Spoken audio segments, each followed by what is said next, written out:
Hello everyone, I am सुगम। Welcome back. तो कैसे हो आप सब? आई होप आप सब अच्छे होंगे। स्वागत है आप सभी का आपके अपने एसपी स्टडी यूट्यूब चैनल पर। तो गाइस, आज हम आपके लेकर आए हैं जो आपका लेखा शास्त्र का पेपर हुआ था 2023 के बोर्ड एग्जाम जो आपका हुआ था, उस पेपर का इस वीडियो में आपको फुल सॉल्यूशन मिलने वाला है। आप यहाँ पर देख सकते हो, पूरा मैंने आपके लिए यहाँ पर लिख कर रखा है, तो वीडियो आपको पूरा देखना है। इस वीडियो को आप बिल्कुल भी स्किप ना करें, ठीक है। जितने भी आपके अतिलक उत्तरीय प्रश्न, जो भी आपके प्रश्न आए थे, उन सारे प्रश्नों के आंसर यहाँ पर आपको मिलेंगे। ऐसा नहीं है सिर्फ आपको विकल्प बता दिए जाए और यहाँ पर बोल दिया जाए कि फुल सॉल्यूशन, ऐसा नहीं है। आपको जितने भी क्वेश्चन आपके आए थे, उन सारे क्वेश्चंस के आंसर भी मैं बताती हूँ, पूरा लिखकर आपको बताती हूँ किस तरह से आपको पेपर देना था और पेपर में उनके आंसर आपको किस तरह से लिखकर आना था, तो पूरा यहाँ पर बताया जाएगा। तो अगर आपको वीडियो पसंद आए तो इस वीडियो को एक लाइक ज़रूर कर देना, क्योंकि इस वीडियो को मैंने बहुत ही मेहनत से बनाया है, ठीक है। तो यहाँ पर देख लीजिए, जो आपका पहला प्रश्न था, पहले आपके आते हैं बहुविकल्पीय प्रश्न, ठीक है। तो यहाँ पर आप देख सकते हो, जो पहला प्रश्न आपका आया था बहुविकल्पीय प्रश्न में, आप पेपर उठाकर देखना, ये प्रश्न आपका आया था कि प्राप्ति एवं भुगतान खाता है, ठीक है। ऑप्शन आपको मिले थे वास्तविक खाता, नाम मात्र खाता, व्यक्तिगत खाता या फिर इनमें से कोई नहीं। तो जो आपका सही ऑप्शन था इसमें, जो आपका राइट आंसर था, वो था आपका वास्तविक खाता, ठीक है। अब इसके बाद देख लीजिए, यहाँ पर आपका अगला क्वेश्चन था कि आय व्यय खाता बनाया जाता है। दो ऑप्शन आपको दिए गए थे, एकांकी व्यापार संगठन द्वारा या फिर कंपनी संगठन द्वारा। इसके बाद अगला था कि साझेदारी संगठन द्वारा या फिर इनमें से किसी के द्वारा नहीं। तो जो आपका दूसरा है, उसका जो आपका ये दिया गया है, इनमें से किसी के द्वारा नहीं, ये आपका राइट आंसर है, ठीक है। अब इसके बाद देख लीजिए, आपके 10 बहुविकल्पीय प्रश्न आए थे, वो सारे प्रश्नों के आंसर यहाँ पर हम बताएंगे, ठीक है। इसके बाद देख लीजिए, नेक्स्ट था कि पुनर्मूल्यांकन खाता है। तो पुनर्मूल्यांकन खाता क्या है? ऑप्शन मिले थे व्यक्तिगत खाता, वास्तविक खाता, नाम मात्र खाता, इनमें से कोई नहीं। तो तीसरे का आपका ये राइट हो जाएगा, नाम मात्र खाता। अब इसके बाद देख लीजिए, यहाँ पर आपका जो अगला है, जो आपका नेक्स्ट प्रश्न है, वो प्रश्न आपका ये दिया गया था, आप देख सकते हो। जो अगला प्रश्न है वो आपका ये आया था, प्रश्न को आप पढ़िए कि दायित्व में कमी है, दायित्व में कमी है। तो ऑप्शन आपको यहाँ पर दिए गए थे, लाभ है, हानि है, लाभ है, प्राप्ति है या फिर व्यय है। तो इसका राइट हो जाएगा लाभ। अब यहाँ पर देख लीजिए, इसके बाद जो आपका नेक्स्ट प्रश्न था वो ये था कि साझेदारी अधिनियम लागू हुआ। पांचवा प्रश्न था आपका, साझेदारी अधिनियम लागू हुआ 1956 में, 1948 में एंड 1932 में या फिर 1950 में। तो यहाँ पर जो आपका राइट आंसर है पांचवें का, आपका इसका क्या दिया गया, साझेदारी अधिनियम लागू हुआ। तो साझेदारी अधिनियम 1932 में हुआ। इसके बाद अगला आपका यहाँ पर दिया गया था, नेक्स्ट आप यहाँ पर देख सकते हो कि विशेष उद्देश्य के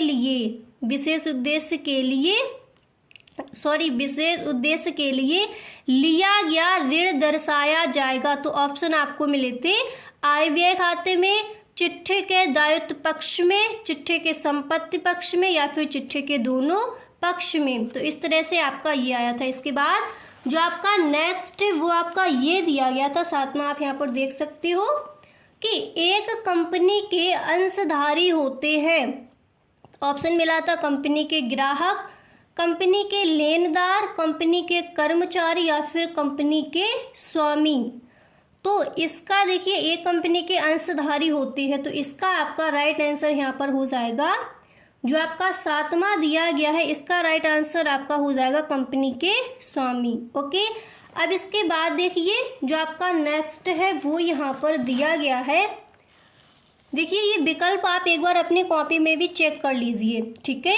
अब यहाँ पर इधर देख लीजिए, आपके जो शॉर्ट आंसर है वो सारे कुछ आपको बताया जाएगा, पर वीडियो आपको पूरा देखना है। यहाँ पर आप देख लीजिए, पहले इसको समझिए, उसके बाद वहाँ पर पूरा आपको बताया जाएगा। तो वीडियो में आप एंड तक बने रहें, इसको बिल्कुल स्किप ना करें, नहीं तो फिर आपका छूट जाएगा। फिर आप कहोगे फुल सॉल्यूशन नहीं मिला, तो फिर आपका छूट जाएगा। ठीक है, जितने भी क्वेश्चन आंसर है सारे आंसर आपको मिलेंगे। अब देखिए यहाँ पर अगला दिया गया था कि निम्नलिखित में से कौन सा चालू दायित्व नहीं है। तो ऑप्शन आपको मिले थे देविल, बैंक अधिविकास, या फिर अंश पूंजी, या फिर उद्यत व्यय। ठीक है, अब इसके बाद देख लीजिए अगला प्रश्न पढ़िए। नेक्स्ट प्रश्न यहाँ पर आपका दिया गया था कि कंपनी की विशेषताएं हैं। ऑप्शन मिले थे कृत्रिम व्यक्ति, या फिर कानून द्वारा निर्मित, या फिर इनमें से कोई नहीं। तो देखिए कंपनी की विशेषताएं हैं, तो आपका यहाँ पर राइट आंसर हो जाएगा इनमें से कोई नहीं। इसके बाद अगला विकल्प आपका था निजी कंपनी में सदस्यों की अधिकतम संख्या होती है। तो न्यूनतम संख्या कितनी होती है? 2 होती है। यहाँ पर पूछा गया था निजी कंपनी में सदस्यों की अधिकतम संख्या होती है। ऑप्शन आपको इस तरह से दे दिए गए थे, 100 होती है, 50 है ना, इस तरह से आपके 4 ऑप्शन बना दिए गए थे। तो इस तरह से आपके आए थे विकल्प। आपने समझ लिए कौन कौन से विकल्प आए थे, वो आपको तैयार कर लेने हैं। अब यहाँ पर देख लीजिए कि अतलग उत्तरीय प्रश्न आपके कौन कौन से आए थे। सारे प्रश्नों के आंसर यहाँ पर आपको दिए जाएंगे। तो very short answer type questions कौन कौन से थे, फटाफट से देख लीजिए। पहला प्रश्न था आपका, आप पेपर उठाकर देखना, यही क्वेश्चन आपके आए थे कि आय व्यय खाते के उद्देश्यों को समझाइए। ठीक है, ये प्रश्न आया था। तो देखो इसका आंसर, आय व्यय खाते के उद्देश्य, देखिए इस तरह से आपको लिखना था कि आय व्यय खाते बनाने का उद्देश्य एक व्यापारिक संस्था के लाभ व हानि खाते बनाने की तरह ही होता है। इसके बाद देख लीजिए यहाँ पर दिया गया कि आय व्यय खाते को तैयार करने का प्रमुख उद्देश्य व्यवसाय के शुद्ध आय व्यय की जानकारी प्राप्त करनी है। ठीक है, आपको समझ आ रहा है कि आय व्यय खाते की क्या क्या उद्देश्य है, ठीक है, करनी है। तथा आय व्यय खाता प्रत्येक वर्ष तैयार किया जाता है। फलतः चालू वर्ष के आय व्यय से करके व्यापार की वास्तविक स्थिति की जानकारी होती है। तो ये हो जाएगा आपका आय व्यय खाते के उद्देश्य, ये आपका आंसर हो जाएगा। अगला प्रश्न आपका देख लीजिए, very short answer type questions में दिया गया था कि साझेदारी संलेख को समझाइए। यही क्वेश्चन आपका आया था। तो देख लीजिए इस क्वेश्चन का आंसर क्या होगा। तो इस तरह से आपको हेडिंग डाली थी साझेदारी संलेख, फिर आपको यहाँ पर लिखना था, आप यहाँ पर देख सकते हो कि साझेदारी संलेख, जिसे एक साझेदारी समझौता भी कहा जाता है, एक रिकॉर्ड है जो एक व्यवसाय संचालन के लिए सभी पक्षों के अधिकारों और कार्यात्मकताओं को विस्तार से रेखांकित करता है। इसमें कानून का बल है और यह व्यवसाय के संचालन में भागीदारों का मार्गदर्शन करने के लिए डिजाइन करता है। वही हमारा कहलाता है साझेदारी संलेख। क्लियर हो गया यहाँ तक? अब देखिए इसके बाद देखिए अगला प्रश्न आपका क्या पूछा गया था। प्रश्न को आप पढ़िए एक बार, फिर हम आपको आगे बताते हैं। तो प्रश्न आपने पढ़ा, प्रश्न क्या है कि आहरण पर ब्याज की गणना करने की किसी एक विधि को समझाइए। ठीक है, इस तरह से आपका यहाँ पर क्वेश्चन आया था। ठीक है, तो देखिए इसका आंसर क्या होगा। आहरण पर ब्याज की गणना, यदि कोई साझेदार प्रत्येक माह के प्रारंभ में निश्चित राशि का आहरण करता है और आहरण की कुल राशि एक समान है, तो ब्याज की गणना आहरण की कुल राशि पर 6 पूर्णांक 1/2 मतलब आधा माह के लिए की जाएगी। इसके बाद देखिए इसका आपको सूत्र ये लिखना था। इसका सूत्र देख लीजिए एक बार। हाँ, तो इसका सूत्र आपको ये लिखना था। क्लियर हुआ? अब इसके बाद देख लीजिए आगे आपका नेक्स्ट क्वेश्चन क्या था। क्वेश्चन आपका आया था कि साझेदारी तथा कंपनी में अंतर बताइए। ये क्वेश्चन मैंने आपको तैयार भी कराया था, आपका एग्जाम होने से पहले तैयार भी कराया था। पर देख लीजिए, अगर आप इस बार के बोर्ड एग्जाम की तैयारी कर रही हो तो इस तरह से कीजिए कि पूरे के पूरे नंबर आए आपके लेखा शास्त्र के पेपर में, ठीक है। इस तरह से आपको अपनी तैयारी करनी है। तो पूरी तैयारी मैं आपको करा दूंगी। तो देखिए इसका आंसर क्या हो जाएगा, पहले इस पेपर को पूरा हल कीजिए, उसके बाद जो भी आपकी होंगे इंपॉर्टेंट क्वेश्चन मॉडल पेपर पूरा मैं आपको हल कराऊंगी। पहले इतना देख लीजिए ऊपर, इसका आंसर क्या हो जाएगा। तो देखिए, एक कंपनी को कंपनी अधिनियम 1956 द्वारा विनियमित किया जाता है, ठीक है, जबकि एक साझेदारी फर्म को भारतीय भागीदारी अधिनियम 1932 द्वारा शासित किया जाता है। एक अंतर आपका ये हो गया। अगर आप इस तरह से लिखना चाहते हो कंपनी और इधर लिखना चाहते हो साझेदार, तो फिर आप उस तरह से भी लिख सकते हो। मैंने यहाँ पर इस तरह से आपको बताया है। इसके बाद देख लिए पंजीकरण कैसे होता है, उसको देखिए।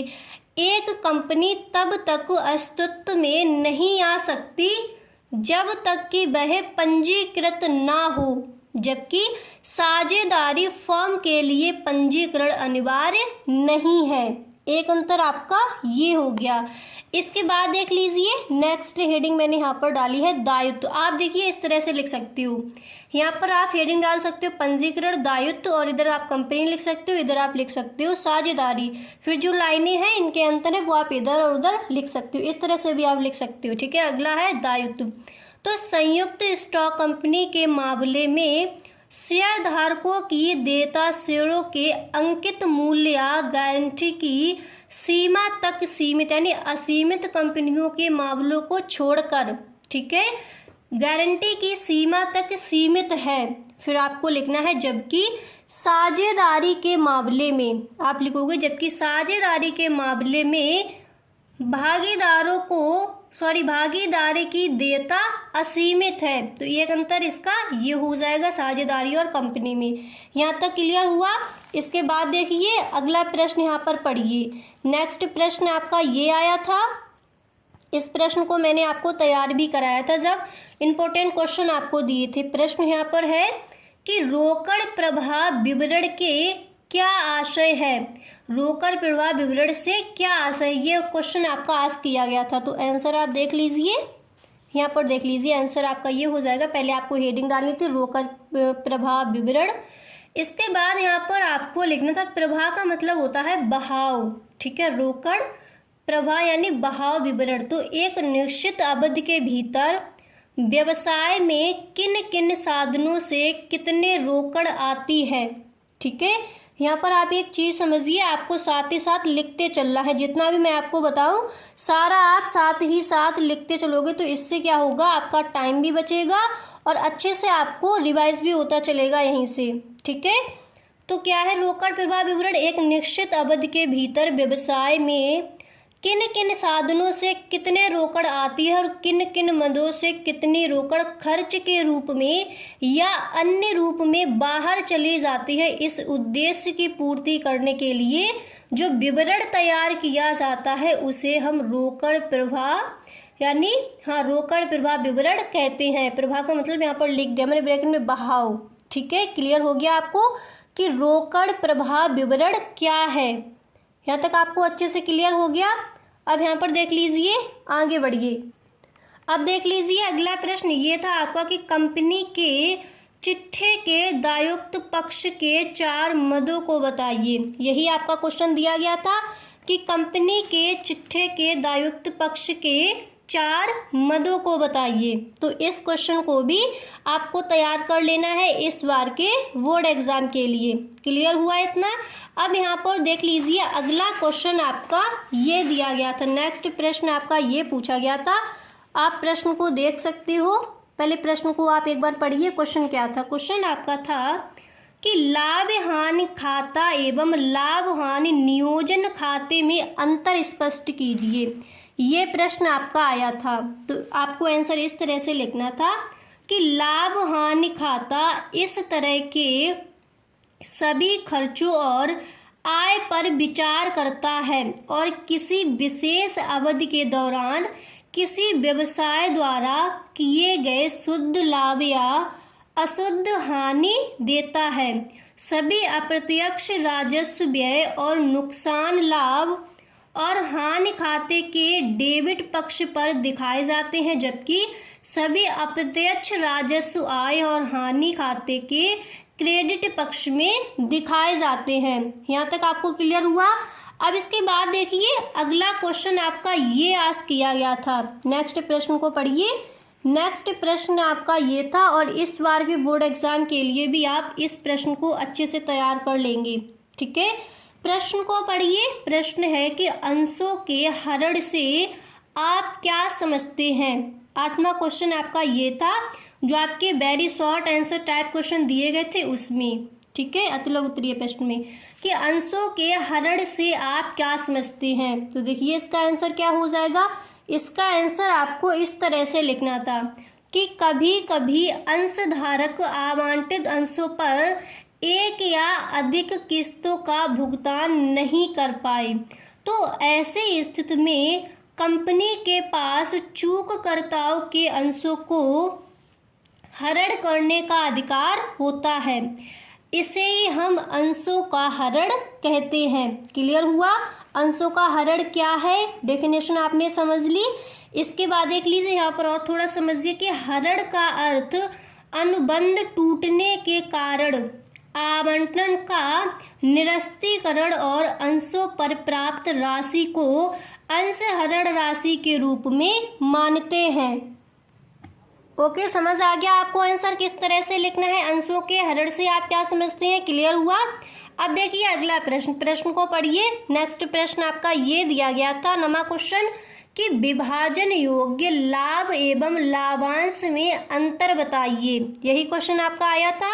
विभाजन योग्य लाभ एवं लाभांश में अंतर बताइए। तो देख लीजिए पहले आपको लिखना था विभाजन योग्य लाभ क्या है, इसको पहले आप समझिए। तो विभाज्य लाभ कंपनी के लाभ का वह हिस्सा है जो कंपनी के अंशधारियों के मध्य लाभांश के रूप में बांटा जाता है, ठीक है। इसके बाद आपको यहाँ पर लिखना था, इसके बाद देखिए इसका आंसर क्या होगा। सभी लाभ विभाजन योग्य नहीं होते, केवल वे लाभ ही को अंशधारियों में कानूनी तौर पर बांटे जा सकते हैं, विभाजन योग्य लाभ कहलाते हैं। इसके बाद देखिए नेक्स्ट हेडिंग यहाँ पर आपको डालनी थी लाभांश, और इसमें आपको लिखना था किसी कंपनी के लाभ में भागीदारियों का अंश होता है जो वह कंपनी लाभ कमाने पर अपने शेयर धारकों को देती है, ठीक है। तो आपको समझ आ गया कि विभाजन योग्य लाभ क्या है और लाभांश क्या है। इसमें आपको अंतर अच्छे से क्लियर हो गया। तो ये थे आपके अतिलघु उत्तरीय प्रश्न। इसके बाद देखिए जो आपका 10वां प्रश्न था, प्रश्न आपका ये पूछा गया था। अब इसके बाद देखिए यहाँ पर अगला क्वेश्चन क्या है।